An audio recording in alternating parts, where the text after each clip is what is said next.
ఏ తల్లి అనుగ్రహము కొరకు లోకములో ఉన్న సమస్త ప్రాణులు ఎదురు చూస్తాయో, ఏ తల్లి యొక్క అపాంగ వీక్షణము అంటే ఇలా తిన్నగా కూడా ఆవిడ చూడక్కర్లేదు, ఇలా కడగంటి చూపు చూస్తే చాలు.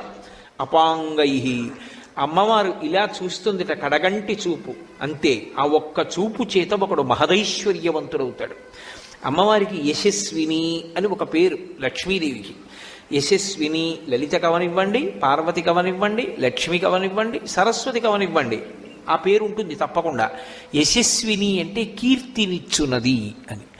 కీర్తి మనిషి జీవితంలో సంపాదించి తీరవలసినటువంటి విషయం. అందుకే భూపసభాంతరాళవన పుష్కళవాక్యతురత్వమాజి బాహాపటుశక్తియున్ యశమునందనురక్తియు ప్రకృతి సిద్ధగుణంబులు సజ్జనాళికిన్ అంటాడు భర్తృహరి. మంచి కీర్తితో నేను ఉండాలి అన్నది సద్బుద్ధికి